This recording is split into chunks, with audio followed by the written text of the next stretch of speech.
ప్రస్తుతానికి, ప్రస్తుతానికి చాలా బలంగా ఉంది. ఒక బలమైన డైమండ్ అనుకోండి వాళ్ళిద్దరూ. మనం సూత్తో గుచ్చినంత మాత్రాన పగిలిపోదు. అటువంటి దానికి రోజా గారు ఇటువంటి కాదు కదా! ఆళ్ళు మోడీ గారితో చెప్తాం, మేము ఆళ్ళతో చెప్తాం, ఆయనే చర్యలు తీసుకుంటాడు. ఆళ్ళిద్దరిని ఇది చేయమంటాం. పవన్ కళ్యాణ్ గారి గురించి, లేపోతే చంద్రబాబు నాయుడు గారి గురించి మోడీ గారికి తెలీదా? లేపోతే ఈవిడ చెప్పాలా? డైరెక్ట్ అపాయింట్‌మెంట్ ఉన్నోళ్ళని పక్కనెట్టుకొని, అసలు నీకు అపాయింట్‌మెంట్ ఇత్తారో, ఇవ్వరో నీకే తెలీదు.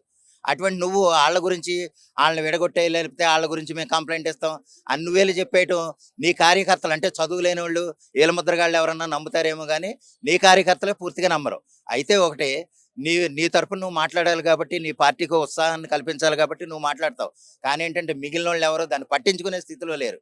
ఏదో నీ పార్టీ తరపున నిరాహార దీక్ష చేస్తున్నట్టో, ఏదో రకంగా మాట్లాడావు కాబట్టి మాట్లాడు. ఆళ్ళు ఫినాయిల్‌తో కడుక్కుంటారు. దానికంటే ముందు ఆళ్ళ నోళ్ళు ఎవరు చంద్రబాబు నాయుడు గారు ఫినాయిల్‌తో కడుక్కుంటారు. అలాగే పవన్ కళ్యాణ్ గారు కూడా నోరు ఫినాయిల్‌తో కడుక్కుంటారు. ఎందుకంటే ఆళ్ళేదో తప్పులు చేశారనుకున్నావు కాబట్టి.